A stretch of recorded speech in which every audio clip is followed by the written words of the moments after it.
오늘 오전에 시편 133편을 설교했습니다. 제가 지난 9년 동안 이 본문을 한 번 이상 설교한 것을 기억합니다.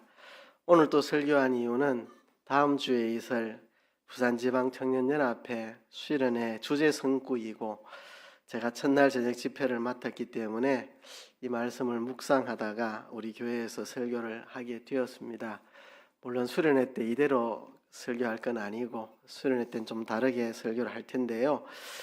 이 시편 133편 제가 참 좋아하는 시편인데요. 함께 은혜를 나누고자 오전에 말씀을 전했습니다. 그리고 오늘 오후에는 내친 김에 134편 다음 시편까지 설교를 하게 되었습니다. 둘 다 3절로 된 아주 짧은 시인데요. 둘 다 아주 강력한 메시지를 담고 있는 시편입니다. 이 시편 중에는 성전에 올라가는 노래라는 표제가 붙은 시들이 있습니다. 바로 시편 120편부터 오늘 읽은 이 134편까지 총 15편의 성전에 올라가는 노래가 있습니다. 성전에 올라가는 노래의 마지막이 134편 오늘 오후의 본문입니다. 그래서 이 시는 성전에 올라가는 노래를 마무리 짓는 15편의 성전에 올라가는 노래의 끝을 내는 송영에 해당되는 시편이라 할 수 있겠습니다. 성전에 올라가는 노래라는 말은 이런 뜻입니다. 성전을 향해서 순례의 길을 행하는 사람들이 부르는 노래입니다. 성전을 향하여 길을 떠나 예루살렘 성전을 향하여 순례하는 순례자들이 부른 노래입니다. 순례자들은 많은 일들을 당합니다. 강도의 위협, 도적의 위협, 또 밤의 추위, 낮의 더위, 얼마나 많은 시련과 다양한 현실들을 만나겠습니까? 그 다양한 현실 속에서 그것을 이겨나가며 예루살렘 성전을 향하여 순례하는 그런 노래입니다. 오늘 우리로 말하면 구약에서는 3대 절기 때 예루살렘 성전을 향하여 올라가는 노래인데요. 오늘 신약 성도인 우리로 말하면 하늘나라, 천국, 천성을 향하여 나그네 인생길을 걷는 사람들의 노래라는 이야기입니다. 천국을 향하여 인생길을 걷고 있는 이 나그네들의 노래. 그래서 성전에 올라가는 노래를 현대판으로 바꾸어 표현하면 하늘 나그네의 노래입니다. 하늘 나그네의 노래. 천국을 소망하고 천국을 믿고 그 천국을 바라보며 하루하루 인생 걸음을 걷는 사람들의 노래입니다. 최근 극동방송에서 어떤 PD가 이런 멘트를 하는 것을 들었습니다. 여행이 즐겁기 위해서는 3가지 조건이 필요하다. 첫째, 돌아갈 집이 있어야 된다. 그렇죠.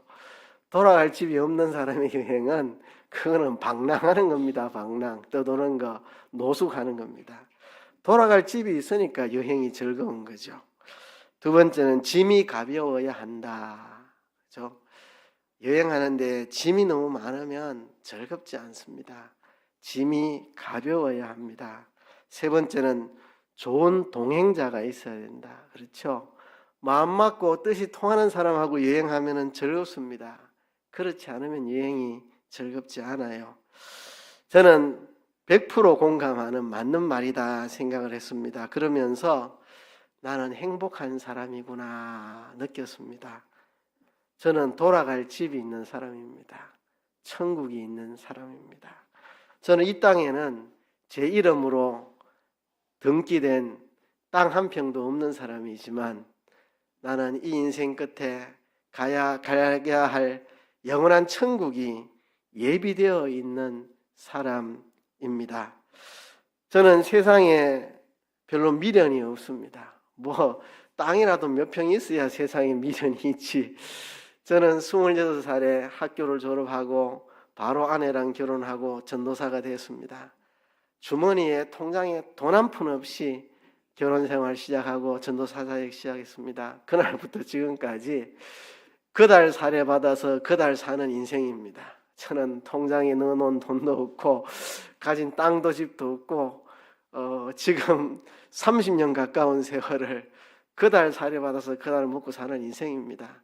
세상에 미련이 아무것도 없습니다. 세상에 미련 가질 거, 붙잡을 거, 정붙일 거 하나도 없는 사람입니다. 그래서 저는 짐이 가벼운 나그네입니다. 제가 뭐 주식을 많이 갖고 있고 뭘 부동산을 막 갖고 있으면 주식이 오르나 땅값이 내려가는데 어쩌나 뭐 무거운 짐을 지고 살겠지만 저는 정말 가벼운 인생을 살고 있습니다. 그리고 좋은 동행자가 있습니다. 나의 인생길에 가장 좋은 동행자는 우리 주 예수 그리스도, 그분이 나의 인생에 가장 좋은 동행자입니다. 제가 예수님을 구주로 영접하는 그 순간부터 나와 함께 계시고 잠시도 나를 떠나지 않으시고 언제나 동행하시는 주님이 계시고 또 저와 함께 결혼해서 목회 사역을 같이 하면서 뭐 언제든지 아니오가 없고 항상 같은 마음으로 같은 길을 걸어주는 아내가 있고 또 저에게 많은 동력자들이 있습니다. 교단의 목사님들도 있고 이 자리에 있는 여러분들도 저의 동력자들로서 함께 걷는 좋은 성도들이 있고 그래서 그 극동방송 PD의 멘트를 들으면서 나는 참 행복한 사람이다. 돌아갈 집이 있고 이 여행이 끝나면 들어갈 영원한 집이 있고 이 땅에 미련 없이 가볍게 인생을 살아갈 수 있고 그리고 또 나와 함께하는 주님과 사랑하는 이들이 있으니 정말 나는 행복한 여행자다 그런 생각을 하게 되었습니다. 나그네 인생길에는 때로는 마음이 서글퍼지기도 하고 실패할까 두려워지기도 하고 죄책감에 눌리기도 하고 위협을 느낄 때도 있고 마음이 심란할 때도 있습니다. 이런 것들을 어떻게 극복하며 순례의 길을 계속할 것인지 그것을 우리에게 보여주는 게 시편 120편부터 134편까지 성전에 올라가는 노래들입니다. 성전을 향하여 순례하는 순례자들이 겪는 수많은 고민, 갈등, 어려움, 시련, 답답함, 막막함 이런 것들을 그들이 어떻게 이기며 예루살렘 성전을 향하여 순례의 길을 걸어갔는가를 통해서 오늘 천성을 향하여 하늘 나가네로 나그네 인생의 길을 걷는 우리들이 어떻게 기쁨으로 승리하며 천국을 향하여 걸어갈 수 있을까를 보여주는 시편들입니다. 그 중에 오늘 읽은 이 134편은 우리가 나그네 삶 속에서 오전에 읽었던 133편은 나그네 인생 속에서 내가 외톨이라고 느껴질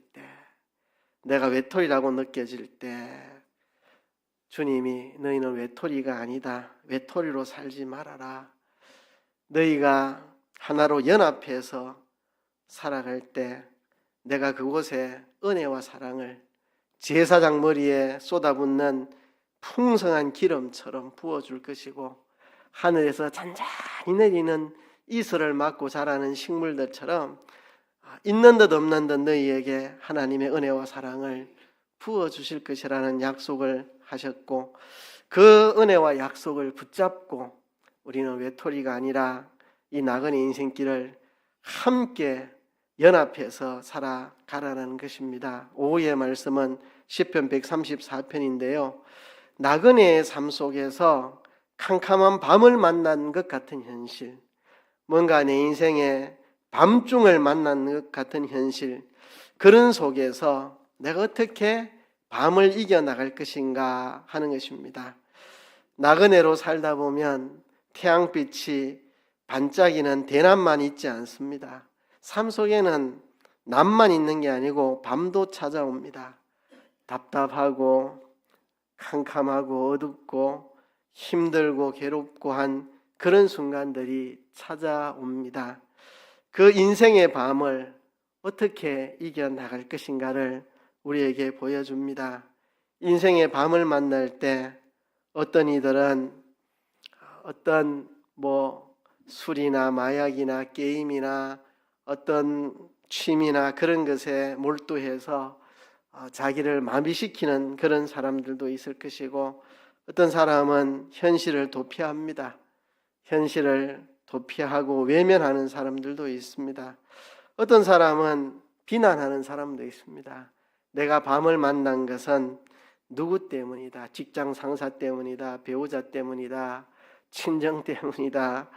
원망하고 불평하는 사람도 있습니다. 어떤 사람들은 밤을 만나면 그 어려움 속에서 절망하는 사람들도 있습니다. 우리는 밤을 만날 때 어떻게 해야 하는가? 더 이상 앞이 보이지 않는 것 같을 때, 내 건강이 밤을 만난 것 같을 때, 내 경제가 밤을 만났는 것 같을 때, 내 모든 인간관계가 밤을 만났는 것 같을 때, 그럴 때 우리가 어떻게 해야 하는가? 내 앞길이, 진로가 밤을 만난 것 같을 때 내가 어떻게 해야 하는가? 어떻게 이 어두움을 박차고 우리가 나아갈 수 있을까? 오늘 시편이 그것을 우리에게 알려주고 있습니다. 오늘 본문은 이렇게 말씀합니다. 시편 134편은 딱 두 마디를 이야기합니다. 하나님을 송축하라. 하나님이 복 주신다. 한번 따라합시다. 하나님을 송축하라. 하나님이 복 주신다. 예, 1절과 2절은 하나님을 찬양하라는 말입니다. 송축하라는 말입니다. 3절은 하나님이 복 주신다는 말입니다. 오늘 본문은 간단합니다. 찬양과 축복입니다. 하나님을 찬양하라. 하나님이 복 주신다. 이게 본문의 이야기입니다. 자, 우리가 하나님을 찬양하면 하나님이 우리에게 복 주실 것입니다. 우리가 복을 받았으면 하나님을 찬양하는 것이 마땅합니다. 어느 게 먼저냐? 말할 게 없습니다. 우리가 하나님을 찬양하면 하나님이 복 주시고, 복을 받았으면 우리 하나님을 찬양하는 것이고, 하나님을 찬양하면 하나님 우리에게 복 주시고, 그죠? 이건 어느 게 먼저냐고 말할 것 없이 두 가지는 같이 물려갑니다. 이런 걸 보고 선순환이라 그러죠.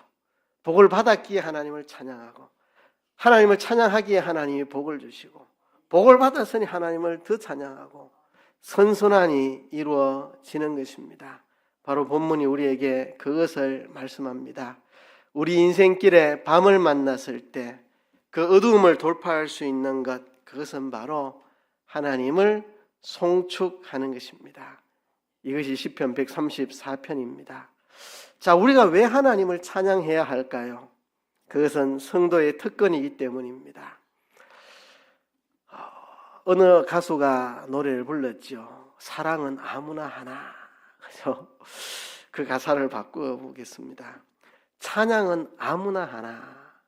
기도는 아무나 하나. 여러분, 찬양은 아무나 할 수 없습니다. 기도는 아무나 할 수 없습니다. 하나님을 아버지로 모신 사람만이 기도할 수 있고 찬양할 수 있습니다. 누가 그리스도인이냐? 저는 하나님께 기도할 수 있는 사람이 그리스도인이고 하나님을 찬양하는 사람이 그리스도인입니다. 하나님을 인격적으로 만나지 못한 사람, 예수님을 구주로 영접하지 못한 사람, 성령으로 거듭나지 못한 사람, 하나님을 아버지로 부를 수 없는 사람은 기도할 수도 없고 찬양할 수도 없습니다. 기도와 찬양은 하나님의 자녀들에게만 주어진 특권입니다. 특권. 우리는 하나님의 자녀들로서 찬양하는 특권을 받았기 때문에 우리는 하나님을 찬양하는 겁니다. 찬양과 노래는 다릅니다. 그렇죠? 누군가 찬송가를 펴서 부른다 해도 그가 하나님을 만나지 못했고 하나님과 인격적인 만남과 교제가 없다면 그 사람은 노래 부른 것밖에 없습니다. 찬송가 가지고 노래 부른 거죠. 그렇죠? 내가 그 노래를 부를 때 하나님과 만남이 있고 인격적인 교제가 있고 하나님과 교감이 있을 때 그게 바로 찬양입니다. 찬양. 저도 노래를 좋아했습니다. 어릴 때 형님들과 삼형제가 TV를 틀어놓고 가요 탑10 이렇게 보고 그 밤에 잠들 때 가요 톱10에서 봤던 그 노래 삼형제가 누워서 같이 불러가며 잠들곤 했습니다. 저도 노래를 좋아했죠. 그러나 그 노래들이 제 인생을 바꾸지는 못했습니다. 그러다가 제가 예수님을 구주로 영접하고 저는 세상 노래를 더 이상 부르지 않게 되었습니다. 저는 그때부터 찬양을 부르기 시작했습니다. 찬양은 내 인생을 바꾸었고 내 인생을 새로운 길로 접어들게 만들었습니다. 우리 큰아이가 초등학교 아마 5, 6학년, 9학년 때 CM블루라는 대중가수를 되게 좋아하고 따라 부르고 그렇게 했습니다. 그러다가 중학생이 돼서 교회 선생님에게 기타를 배우고 그때부터 CM블루를 손에서 놓고 찬양을 부르기 시작했습니다. 그게 우리 큰아이의 영혼을 새롭게 만들고 삶의 방향을 바꾸고 그 인생을 놀랍게 변화시키는 것을 보았습니다. 이렇게 찬양이 한 사람의 인생을 얼마나 새롭게 변화시키는가 하는 것을 저도 경험했고 제 아이의 삶을 통해서도 보았습니다. 찬양과 노래는 다릅니다. 찬양은 하나님과의 관계에 대한 선언이고 선포입니다. 하나님은 나를 사랑하십니다. 나도 하나님을 사랑합니다. 하나님은 나의 아버지십니다. 나는 하나님의 자녀입니다. 이게 바로 찬양입니다. 하나님과의 만남, 그것이 바로 찬양입니다.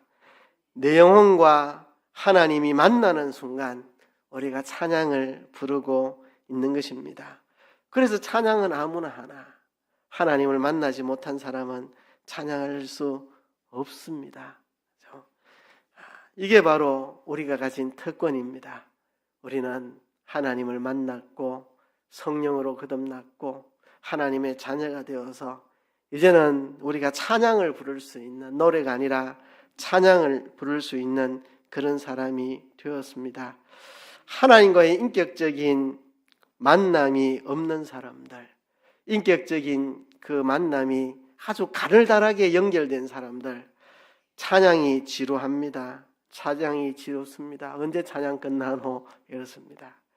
하나님과의 깊은 만남이 있는 사람, 하나님과의 만남의 끈이 견고한 사람들은 찬양 부르는 게 그렇게 좋고 행복합니다. 저는 사청 제 서재에 라디오를 설치해 놓고 극동방송을 틉니다. 그 중에 많은 부분 찬양이 흘러나오죠. 제 방 조그만 방인데 그 앞에 조그만 통로가 있습니다. 거기도 라디오 한 대가 있습니다. 왜냐하면 방에 라디오 틀어놓고 복도로 나오면 잘 안 들리거든요. 복도에서 뭔가 해야 될 때 거기 라디오를 틀고 또 극동방송을 듣습니다. 그리고 5층에 올라가면 거기도 라디오가 있습니다. 제가 그 4층, 5층에 라디오 3대를 설치해 놨습니다. 가끔씩 5층에 올라가서 뭐 해야 될 일이 있으면 거기서 라디오를 들고 설교도 나오지만 또 때로는 찬양도 나오고 특별히 밤이 되면 찬양을 많이 보내줍니다. 이 극동방송이 밤 시간에는 찬양을 계속 이렇게 보내주는데 그 찬양이 얼마나 우리의 영혼을 깨우는지. 저 어젯밤에도 토요일마다 4층에서 지내다가 자는데요. 밤늦게 찬양, 극동방송 찬양을 들으면서 주일을 준비했습니다. 이 찬양은 주님과의 깊은 만남을, 교제를 누리는 시간입니다. 우리 성도의 특권이기 때문에 우리가 찬양하는 것입니다. 또 우리가 왜 하나님을 찬양해야 하느냐? 하나님을 경외하기 때문입니다. 하나님을 우리의 창조자로, 우리의 구속자로 우리가 그분을 경외하기 때문에 그렇습니다.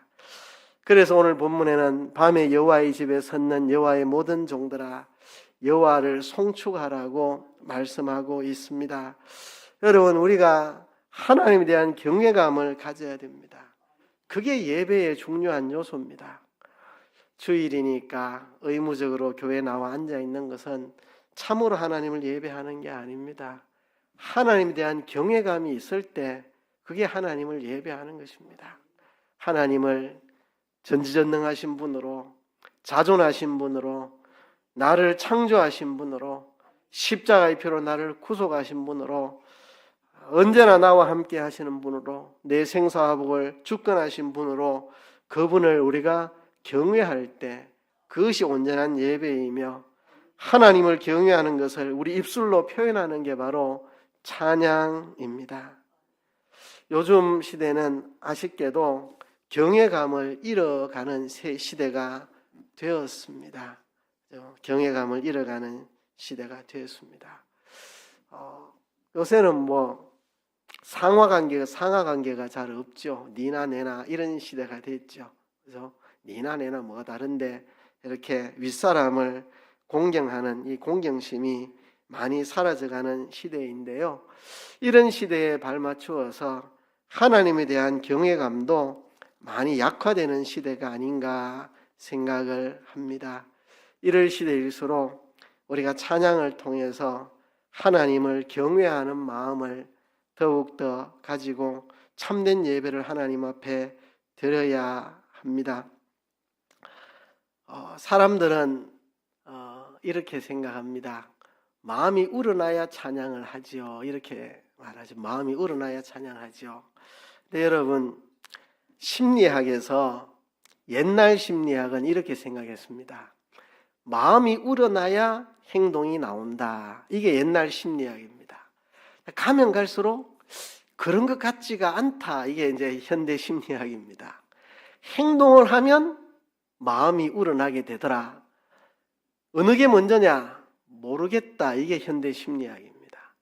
옛날에는 마음이 가면 행동이 따라간다고 생각했는데 행동이 가면 마음이 따라오더라. 이것도 맞더라. 둘 다 맞더라. 뭐가 뭔지 모르겠다. 이게 현대 심리학입니다. 여러분, 누군가를 사랑하면 선물을 하게 되죠. 누군가에게 선물을 주다 보면 그 사람을 사랑하게 됩니다. 그래서 옛날에 백영희 목사님이 미운 사람이 있으면 뭘 대접을 자꾸 하라고 그러면 미움이 사라진다고 그렇게 말씀하시기도 하셨죠. 정확하게 맞는 이야기입니다. 여러분, 우리가 하나님을 경외하게 될 때 찬양을 하게 됩니다. 역으로도 마찬가지입니다. 우리가 하나님을 찬양하다 보면 하나님을 경외하게 됩니다. 어느 게 먼저라고 말할 수 없습니다. 교단에서 청소년 수련회를 벌써 한 30년 가까이 이렇게 해오고 있는데요. 그 많은 세월 동안 청소년들 보면서 느끼는 게 있습니다. 이제 아이들이 중학생 때는 예수님을 정말 인격적으로 깊이 만난 아이들이 있긴 있어도 그렇게 많지는 않거든요. 이제 고등학생쯤 되면 예수님을 인격적으로 만나가지고 막 불이 붙어서 이렇게 하는데요. 이 중학교 1, 2학년 학생들 수련회 데리고 가면 이 통나무 데리고 간 것 같습니다. 다 박수 치는데 혼자 서 있고 다 찬양하는데 혼자 입 다물고 있고 통나무 데리고 간 것 같은데요. 아이들이 찬양을 하다가 갑자기 박수도 한 번씩 치고 다물었던 입도 한 번씩 들썩거리다 보면 아이들이 어느새 하나님을 찬양하고 찬양하는 가운데에 하나님을 만나고 하나님을 경외하고 아이들이 기도 시간에 부르짖고 하나님을 향하여 간절히 기도하고 그렇게 아이들이 바뀌는 것을 참 많이 보았습니다. 우리가 하나님을 경외하기에 하나님을 찬양하는 것도 맞지만 우리가 찬양함으로 하나님에 대한 경외감을 우리가 배웁니다. 그래서 하나님을 경외함으로 우리는 찬양해야 됩니다. 나는 경외감이 안 생기는데요. 그럴수록 찬양해야 됩니다. 하나님을 찬양할 때 하나님에 대한 경외감이 살아난다는 거죠. 그죠?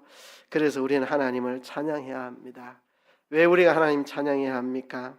우리가 복을 받았으니 하나님을 찬양하고 찬양하면 하나님이 복 주시니까 찬양해야 됩니다.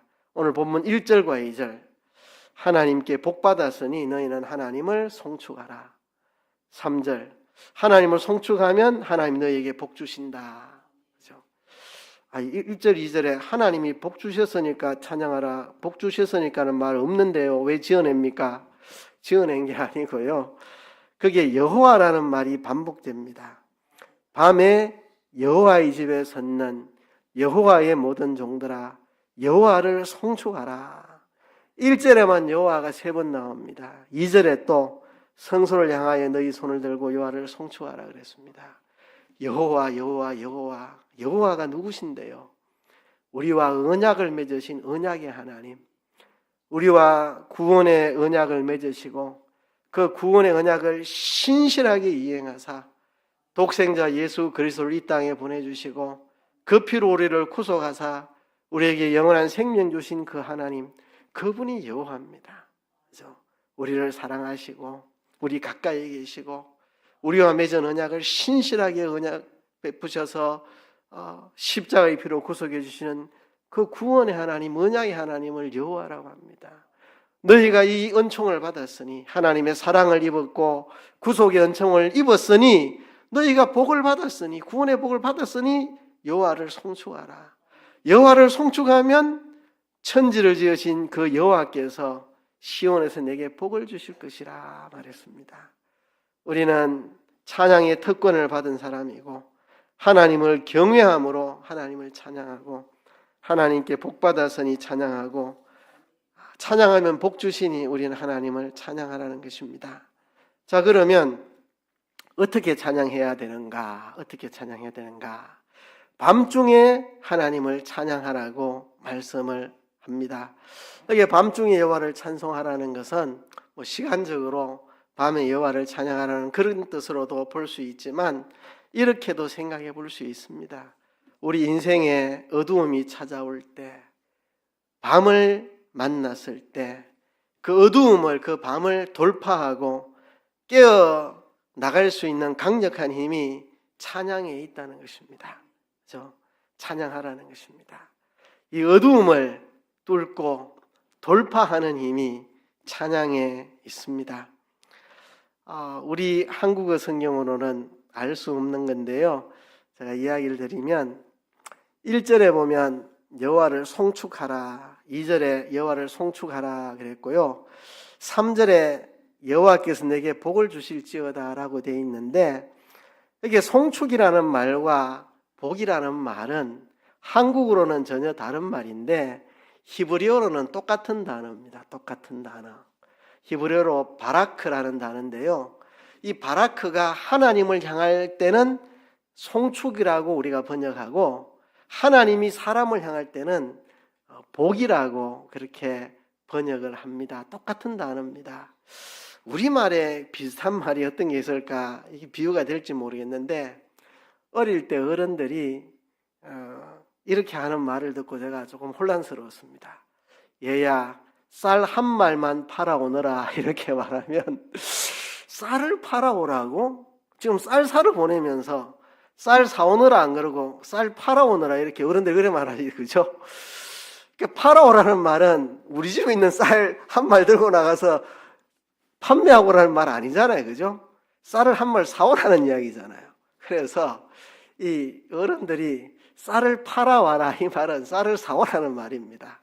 판다는 말과 산다는 말, 이게 어떨 때 쓰이면 이게 판매가 되고 어떨 때 쓰이면 사는 게 되고, 그죠? 그것처럼 이 바라크라는 말은 우리가 하나님께 바라크하는 것은 하나님을 찬양하는 거고, 하나님이 우리에게 바라크하는 것은 우리에게 복을 주시는 겁니다. 복을 주시는 것, 똑같은 단어입니다. 여호와께 바라크하라, 바라크하라. 그러면 여호와께서 너에게 바라크하실 것이다. 본문은 이렇게 원문에 되어 있습니다. 우리가 하나님을 송축할 때 하나님은 우리에게 복을 주신다. 우리가 하나님을 바라크할 때 하나님 우리에게 바라크하신다. 우리가 하나님의 이름을 찬양하고 높일 때 하나님이 우리에게 복을 주셔서 이 어두운 밤을 뚫고 나가게 만들어 주신다는 것입니다. 여러분, 저는 가끔 그런 경험이 있습니다. 너무 마음이 힘들 때, 너무 속상할 때, 화가 날 때, 정말 모든 걸 정말 다 그만두고 싶을 만큼 막 분노가 생길 때 찬양을 합니다. 찬양을 부르고 또 부르다 보면 마음의 분노가 눈 녹듯이 녹아지고 화가 가라앉고 기쁨이 다시 솟아나고 그 사람을 용서하게 되고 그 사람을 사랑하게 되고 그 사람을 품게 되고 이해하게 되고 그 어려운 시련을 기쁨으로 또 돌파해 나갈 수 있는 새 힘이 솟아나는 이런 경험을 저는 인생 살아오면서 참 많이 했습니다. 너무나도 힘들고 어려울 때, 밤을 맞았을 때, 하나님의 이름을 송축하고 찬양할 때 내 영혼에 어두운 밤이 다 물러가고 새 아침이 찾아오고 소망이 솟아나고 확신이 생기고 힘이 날 때를 많이 경험하게 됩니다. 그래서 밤에 여호와의 집에 섰는 여호와의 모든 종들아 여호와를 송축하라.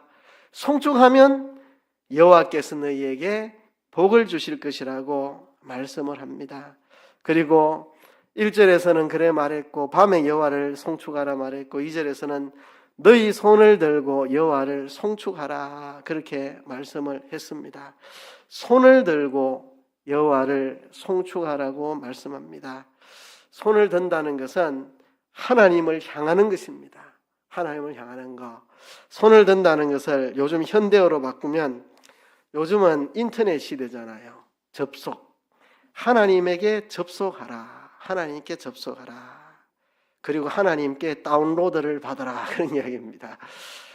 손을 들고 여호와를 송축하라. 성소를 향하여 너희 손을 들고 여호와를 송축하라. 하나님을 향하라는 겁니다. 하나님을 향하라. 하나님께 접속하라. 하나님께 접속하라. 그죠? 요즘 현대인들 스마트폰으로 인터넷에 접속 못하면 불안증이 있잖아요. 스마트폰이 손에서 사라지면 불안하죠. 뭔가 손을 잡아야 편안하고 이 스마트폰에 접속이 돼야 되는데 인터넷 장애로 뭐 반나절 인터넷이 끊겼다 이러면 다 불안하잖아요. 그죠? 접속을. 근데 우리가 진짜 접속해야 될 것은 인터넷이 아니고 스마트폰이 아니고 하나님께 접속하라. 그죠? 손을 들고 여호와를 송축하라는 말이 그런 말입니다. 하나님에게 접속하라. 하나님에게 플러그인 하라. 하나님에게 로그인 하라. 하나님께 접속하라는 이야기죠. 우리가 하나님을 그렇게 찬양해야 합니다. 찬양하면 어떤 결과가 나타날까? 그죠? 마귀가 물러갑니다. 사단이 다 물러갑니다. 마귀가 제일 싫어하는 거, 귀신들이 제일 싫어하는 게 찬양하고 기도하는 거 제일 싫어합니다. 찬양하는 것을 싫어합니다. 그죠? 찬양할 때 마귀의 권세가 다 무너지고 악의 영들이 다 떠나가게 됩니다. 그런 능력이 찬양에게 있습니다. 찬양을 좋아하시는 분 우리 하나님은 찬양 가운데 거하시는 그 백성들의 찬양 속에 거하시는 우리 하나님입니다. 그래서 우리가 찬양할 때 마귀의 세력이 물러가고 하나님의 임재를 하나님의 함께 하심을 우리는 경험할 수 있습니다. 밤에 여호와의 집에 섰는 여호와의 모든 종들아 여호와를 송축하라. 이 어두운 밤을 어떻게 보낼 것인가? 이 어두운 밤을 어떻게 행복하게 평안하게 두렵지 않게 즐겁게 승리하며 악의 세력에 눌리지 않고 돌파하며 이 밤을 보낼 것인가? 하나님을 송축하라 하는 이야기입니다.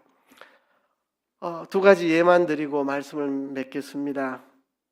하나님을 찬양할 때 어두운 밤이 물러간 성경에 위대한 이야기가 많지만 구약에서 하나 신약에서 하나 예를 들자면 구약의 왕들의 역사를 보면 유다 나라에 적군들이 쳐들어오는데 셀 수 없는 많은 적군들이 몰려오서 우리 힘으로는 대적할 힘이 없는데 유다 나라의 왕이 찬양대를 앞세워서 하나님을 찬양하며 적진을 향하여 나갈 때 하나님이 적진을 파하고 승리하게 하신 사건이 기록되어 있습니다.